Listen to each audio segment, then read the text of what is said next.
मैं GS सचदेवा हिंदू राज times से मेरे भाइयों को, हिंदू परिवारों को, जो कट्टर हिंदू है, मैं उनके साथ हूँ। हमेशा से कहता हूँ अपने सनातन धर्म की आपने रक्षा करनी है। उन सबको मेरा भावभीनी नमस्कार। मैं आभार व्यक्त करता हूँ उन आदमियों का जो अपने परिवार को इस महामारी में एक ठीक ढंग से, एक प्रयोगात्मक ढंग से, एक वास्तविक रूप में जीवन शैली को अपना के सादा जीवन पे विचार कर रहे हैं। भौतिक चीज़ों से आप दूर रहे, भौतिक चीज़ों से मैं हमेशा बोला आप दूर रहो। आज मेरा अर्थव्यवस्था से थोड़ा संबंध, क्योंकि मैं शेयर बाज़ार का भी कम से कम 37 साल का अनुभव है मेरे पास। मैं कभी कभी उनके विषय में भी बोल देता हूँ। आज मेरा मन आया कि मैं आपको थोड़ा सा शेयर बाज़ार की प्रणाली, क्योंकि यहाँ पे लाखों करोड़ों रुपए निवेशकों के लगे हुए बड़े बड़े यहाँ पे, आज मैं उस विषय में बोलूँगा। पहले तो ये मैं बता देता हूँ आपको।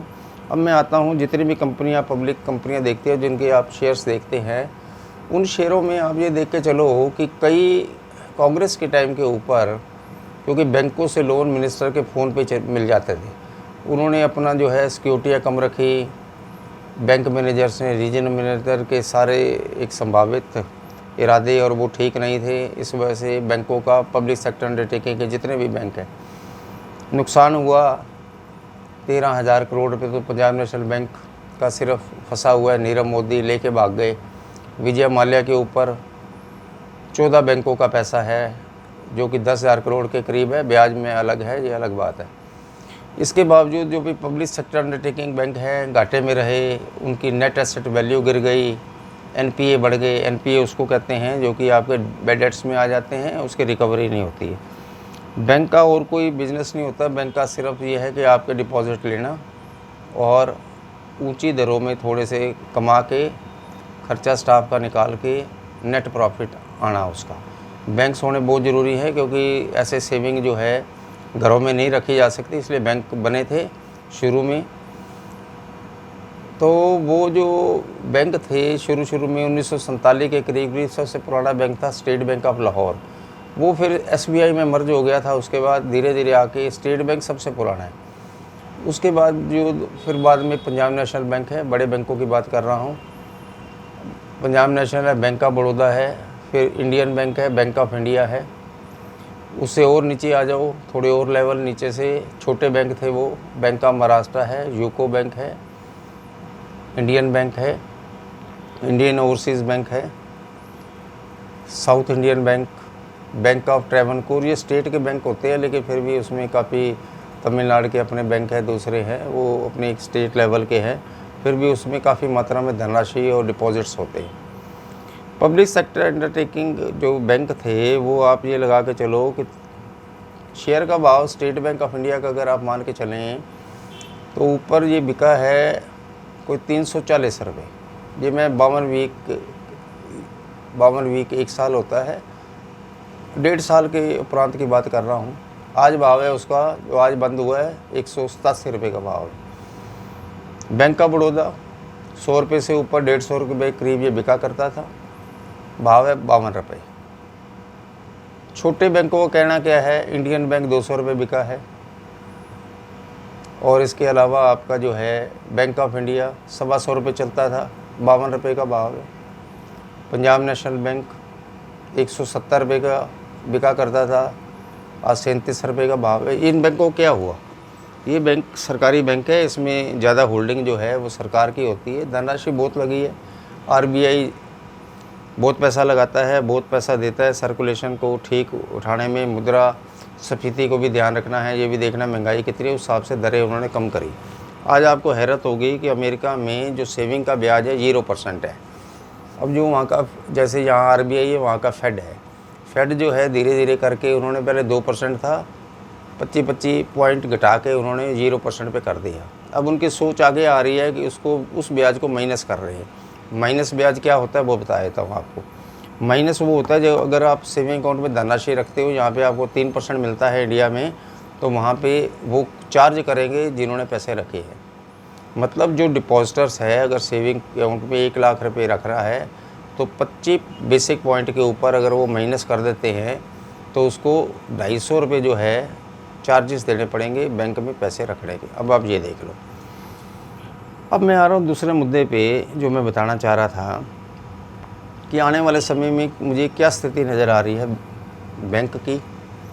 अब आ जाओ, दूसरे बैंक है वो भी बता देता हूँ। ICICI बैंक है, एक्सिस बैंक है। ICICI, axis bank, Lakshmi Vilas bank, Kotak Mahindra bank, ये सारे बैंक जो है ये प्राइवेट बैंक है और इनकी जो प्रगति है वो संतोषजनक इसलिए होती है कि वो पैसा देते वक्त डिपॉजिटर्स को उनके ऊपर कोई भी सरकारी अमला काम नहीं करता, अपने ढंग से देते हैं। मैनेजमेंट कैसे बैंक को चलानी जाती है, उनकी अपनी नीति है, टाइटल है, नियम है, उसी नियम के अनुरूप वो काम करते हैं, इसलिए वो प्रॉफिटेबल प्रोजेक्ट में गिने जाते हैं। और पब्लिक सेक्टर अंडरटेकिंग, कांग्रेस के टाइम कांग्रेस ने इतना लूटा है उनको, बैंकों को, जो आज बैंकों की हालत है वो ख़राब करने वाली कांग्रेस सरकार है। अब आ जाओ, जो पब्लिक को भी छोड़ दो आप, जो बड़े बड़े घराने हैं, कोई 100 घराने गिने जाते हैं जो कि पूरे व्यवसायिक को, पूरे शेयर बाज़ार को कंट्रोल करते हैं। अंदाज़ा 8-10 हज़ार कंपनियाँ हैं, लिस्टेड कंपनीज़ की बात कर रहा हूँ। निफ्टी में 50 कंपनियाँ होती हैं, जिसको आप निफ्टी का इंडेक्स देखते हो, और BSE का इंडेक्स एक अलग चीज़ है, बॉम्बे स्टॉक एक्सचेंज। अब चीज़ ये है कि पिछले दिनों इन्होंने इंडेक्स को जो है 7,600 की निफ्टी नीचे ले गए थे, मेरे ख्याल 7,400 भी आया है एक समय, लेकिन उसके बाद क्या हुआ, इंडेक्स को करते करते वो फिर 11,000 के करीब ले गए। आज जो इंडेक्स बंद हुआ है 10,300 कुछ, निफ्टी की मैं बात कर रहा हूँ। जो इन्होंने 7,400 से 10,300 ले गए हैं, तो आप ये देख के चलो कि 2900 पॉइंट की जो तेज़ी निफ्टी में हुई है और 5,000 पॉइंट की सेंसेक्स में हुई है, ये इसलिए हुई क्योंकि मोदी सरकार ने इकॉनमी जब खोली, इंडस्ट्री चलने लग गई, चाहे वो अल्कोहल इंडस्ट्री हो, शुगर हो, यूरिया की हो, फर्टिलाइज़र संबंधित हो, ट्रैक्टर्स हो, एस्कॉर्ट्स है, महिंद्रा एंड महिंद्रा है, टायर इंडस्ट्री खुली। ये सारी चीज़ें हर प्रभावित तरीके से, जैसे इकॉनमी आगे चलती है, जैसे जैसे रूल्स आगे लाए जाते हैं, उसी के हिसाब से चलता है। और ये सबसे बड़ी चीज़ मैं आपको शेयर बाज़ार की बता दूँ, ये सेंटीमेंट्स का बाज़ार है। सेंटीमेंट कहाँ से आते हैं? सेंटीमेंट यूरोप से आते हैं। डो जोन्स अमेरिका का एक इंडेक्स सेक्टर है, टाइटल है। डो जोन्स अगर आज 250 पॉइंट आज गिरा हुआ है, तो कल बाज़ार जो है भारत के भी 150-200 पॉइंट निफ्टी गिरेगा। मैं आपको सिर्फ ये कहना चाह रहा हूँ, आप 150-200 पॉइंट मत देखो, आपको मैं आज आपको बता देता हूँ, 10,300 का जो निफ्टी आज चल रहा है, जी मैं आपको 7,000 निफ्टी आएगा। आप CNBC में, जी बिजनेस में जितने भी एक्सपर्ट ये बोल रहे हैं, इनसे मेरी बिल्कुल भिन्नता है। वो पॉजिटिव मोड में है, मैं नेगेटिव में हूँ। मैं ये कह रहा हूँ कि आपको बाज़ार बहुत सस्ता मिलेगा। आपको इस समय शेयर बाज़ार में पैसा नहीं लगाना, क्योंकि जिन्होंने 12,300 निफ्टी हाई गया है अभी तक, उसमें जब पैसा लगाया गया वो आज फंसे हुए हैं। आप थोड़े शेयर छोड़ दो, बाटा है, कॉलगेट है, रिलायंस इंडस्ट्री है, टाइटन है, जितने ये शेयर ऊपर के हैं, कॉलगेट है, हिंदुस्तान लीवर है, एशियन पेंट्स है, पीडीलाइट है, ये शेयरों को आप छोड़ दो। इन शेयरों, आप उस सेक्टर वाइज को देखो, गोदरेज है, गोदरेज प्रॉपर्टी है, गोदरेज कंज्यूमर है, और ये आपके जो बड़े ग्रुप है, टाटा के हैं, टाटा का है, टाटा मोटर है, टाटा स्टील है, टाटा रॉबिन्स फ्रेजर है, और टाटा केमिकल है जो सॉल्ट ये बनाते हैं। और इसके अलावा जितनी कंपनियां हैं इंफ्रा की से संबंधित हो, और इंडस्ट्री से, विभिन्न इंडस्ट्री से हो, डालमिया है, शुगर की कंपनियां हैं, मवाना शुगर, उसके बाद सिम्बाली शुगर जो यूपी में है, अवध शुगर, इसके बाद आप ले लो DCM की त्रिवेणी इंजीनियरिंग, ये इंजीनियरिंग प्लस शुगर का काम है इनका।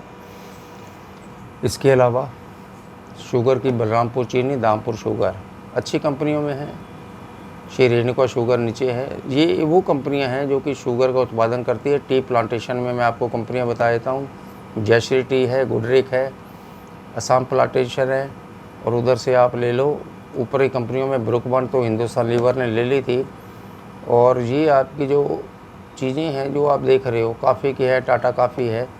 मैं आपको सिर्फ ये कंपनियों के नाम नहीं गिनाना चाह रहा, मैं आपको ये कहना चाह रहा हूँ कि ये कि जो लीडर्स हैं, चाहे ऑटो में हीरो होंडा है, बजाज ऑटो है, फाइनेंस में बजाज फाइनेंस है, बजाज के शेयर है, महिंद्रा फाइनेंशियल सर्विसेज हैं।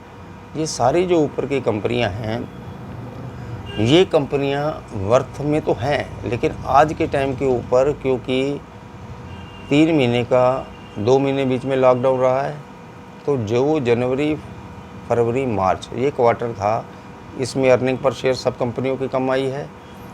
EPS इनमें टर्नओवर कम हुई है, सेल्स कम हुई हैं। कंज्यूमर प्रोडक्ट को छोड़ के कोई भी इंडस्ट्री की, जहाँ तक अल्कोहल इंडस्ट्री हो कोई हो, चाहे शुगर की, टी के, चाय और शुगर, ये 2 चीज़ें हैं जो बिकी। और जो भी आपकी फर्टिलाइज़र की कंपनी है, बरसात आ रही है, ये फर्टिलाइज़र कंपनी अच्छी है, जिसमें राष्ट्रीय केमिकल फर्टिलाइज़र है, गुजरात स्टेट फर्टिलाइज़र है। मैं आपको ये सब कुछ इसलिए समझा रहा हूँ कि जो नए इन्वेस्टर डीमैट में आके अभी पिछले दिनों कोई 6 महीने में, मार्च का इंडेक्स मैं आपको बता रहा हूँ, जब मार्च 24 को ये लगा था तो 7200 से चलने वाली चीज़ जो निफ्टी था वो आज 10,300 पे बंद हुआ है। 7,200, 10,300, तो आप ये समझ लो 3100 पॉइंट निफ्टी बढ़ना और 6,000 पॉइंट सेंसेक्स जो भी बढ़ा है। मैं कहना आपको सिर्फ इतना चाह रहा हूँ कि आपने अभी कोई इन्वेस्ट करने का कोई समय नहीं है। आप शेयर बाज़ार में ट्रेडिंग तो कर सकते हो। 80 रुपये का शेयर लिया, 85 हो गया, आप बेच दो। अब शॉर्ट टाइम खेलने का समय है, ना कि आपको इन्वेस्टमेंट का। इन्वेस्टमेंट होती है 2-3 सालों के लिए, जैसे FD आप 4 साल या 3 साल या 5 साल के लगाते हो। वो शेयर कुछ हैं जो आप लंबी अवधि के लगा सकते हो। वो शेयर जो है आपको भी पता है, 2-3 मैं भी बताया तो आपको, वो अगर आप चीज़ को करके आप रख लेते हो तो वो तो चलो ठीक है। बाटा ले लो, इस समय बाटा है, Hindustan Lever, Asian Paints, cement की कंपनी अल्ट्राटेक सीमेंट जो बिरला वालों की है, और बाकी आपके जो कंज्यूमर के चल रहे हैं। अब ये PVR और ये इनका समय नहीं है कि मॉल्स वगैरह भी नहीं खुलेंगे अगले महीने, अभी बहुत दिक्कतें हैं इनके ऊपर। और आपकी जो एयरलाइंस के शेयर हैं, स्पाइस है, इंडिगो है, कोई इन्वेस्टमेंट आपने नहीं करनी है। अच्छे शेयर लो, ITC है, मैरिको है, ये आपको फिर थोड़े पैसे दे जाएंगे, बाकी बेकार है। मैं आपको ये कहना चाह रहा हूँ कि मुझे इंडेक्स यहाँ से 7,000 नज़र आ रहा है दोबारा से। जो मार्च का था लोएस्ट, वो अब फिर बढ़ेगा। इसलिए आपने किसी भी शेयर में पैसा नहीं लगाना है। पैसा अपने पास रखो, कैश को रखो, क्योंकि ये देख लो कि जो बिल्कुल धुरंधर हैं, इंटरनेशनल के गुरु हैं शेयर बाज़ार के, वॉरेन बफेट है, ऐसे आदमी 2 महीने के लिए उन्होंने स्टेटमेंट दिया है कि हम बाज़ार से दूर हैं। अब आप ये देख के चलो, जब वॉरेन बफेट जैसा विशेषज्ञ शेयर बाज़ार का से दूर रह रहा है, अपनी इन्वेस्टमेंट को नहीं लगा रहा फर्दर, जो पहले लगा है वो ठीक है, आपका भी जो लगा है वो रहने दो, या उसमें से भी आपको जिसमें प्रॉफिट है वो ले लो, पैसा कैश रखो, घर रखो। आपने अगली इन्वेस्टमेंट नहीं लगानी। मैं नए निवेशकों को बिल्कुल अलर्ट कर रहा हूँ कि आपने पैसा बिल्कुल नहीं लगाना उसमें। शेयर बाज़ार में बिल्कुल नुकसान का कारण है। आपकी जो इन्वेस्टमेंट है बहुत कीमती है। मैं हमेशा जो बोलता हूँ निवेशकों के हित में बोल रहा हूँ। आपने बिल्कुल पैसा नहीं लगाना शेयर बाज़ार में, कोई बैंक में पैसा नहीं लगाना, कोई कमोडिटी में पैसा नहीं लगाना। अगर आपकी किस्मत में होगा तो आपके घर में पड़ा हुआ सोना बढ़ जाएगा। वैसे भी सोने के लिए मैं कह चुका हूँ कि 5 साल के अंदर 80,000 रुपये तोले का भाव मिलेगा। चांदी आपको 70,000 रुपये तोले का 1 किलो का भाव मिलेगा, और वो 3 साल में मिल जाएगा। और 80,000 रुपये तोले का भाव 5 साल में मिलेगा। 50,000 रुपये सोना अभी आप देखना, ये दिवाली आएगी उसके करीब हो जाएगा, क्योंकि आज भी जो 24 कैरेट सोना है वो 48,700 रुपये का भाव है। तो मैं क्या कह रहा हूँ, 50,000 रुपये, को ज़्यादा नहीं बोल रहा। 4 महीने पड़े हैं अभी अक्टूबर नवंबर में। जब सोने का एक मनोवैज्ञानिक भाव 50,000 होगा, 52,000 किलो चांदी होगी, तो आपने बढ़ना होगा। तो सबके घर में सोना होता है, चाहे थोड़ी मात्रा में हो, ज़्यादा हो, वो अपने आप बढ़ जाएगा। तो आप अभी कमाने की जो बाज़ार में सोच रहे हो, इसमें आपको नुकसान ना हो। शेयर बाज़ार से बिल्कुल दूर हो जाओ। आपने तब लेना है जब इंडेक्स निफ्टी 8,000 होगा, फिर 7,000 आ जाए, फिर ले लेना। उसकी एवरेज पड़ेगी 7,500 निफ्टी की, फिर आप देखना फिर एक बार शूट करेगा, क्योंकि आगे रिज़ल्ट्स जो है बीच में, अभी तो खैर उन्होंने सेबी ने 1 महीना और बढ़ा दिया है कि जो फर्स्ट क्वार्टर अप टू मार्च, जनवरी फरवरी मार्च का भी आप जुलाई के में उसके रिज़ल्ट दे सकते हो। सेबी ने अच्छा काम किया है, क्योंकि अगर इस समय रिज़ल्ट जून में जो उन्होंने पहले हिदायत दी थी अगर देते तो क्या होता, रिज़ल्ट ख़राब है क्योंकि 2 महीने लॉकडाउन रहा, शेयर बाज़ार और गिर जाता। वो बाज़ार को सरकार नीचे गिरने की मूड में बिल्कुल नहीं है। आरबीआई पूरा फंड दे रही है, नॉन बैंकिंग फाइनेंस कंपनियों में पैसा लगाया जा रहा है। और एक नई खबर मैं बता देता हूँ, जितने भी कोऑपरेटिव बैंक्स हैं, चाहे वो आपके स्टेट कोऑपरेटिव है या दूसरे कोऑपरेटिव बैंक हैं, वो कोऑपरेटिव बैंक भी आरबीआई ने अपने अंडर ले लिए, उसकी स्क्रूटनी करेंगे और उनको भी जो वहाँ पे, क्योंकि छोटे छोटे स्टेट में, गांव में, तो गांव खेड़ा में क्या होता है, छोटे छोटे कोऑपरेटिव बैंक्स होते हैं। तो जो कोऑपरेटिव बैंक है उसमें उनका लाखों करोड़ रुपए पड़ा हुआ है पूरे हिंदुस्तान में, उन पे नज़र रखनी है अब आरबीआई में, जो पहले नहीं नज़र रखते थे। तो वो कई बार कोऑपरेटिव बैंक जो है, गरीबों का पैसा होता था उसमें तो दिक्कतें आती थी, वो डूब जाता था, उनकी मैनेजमेंट खा जाती थी, किसी और अकाउंट में डाल के जैसा भी करते थे। आपको पता सारे इकॉनमी का क्या हाल था कांग्रेस के टाइम के ऊपर। लेकिन अब जो पोजीशन है, उन्होंने कोऑपरेटिव बैंक को अपने जो कंट्रोल में ले लिया है, बहुत अच्छा स्टेप है आरबीआई का, मैं स्वागत करता हूँ उसका।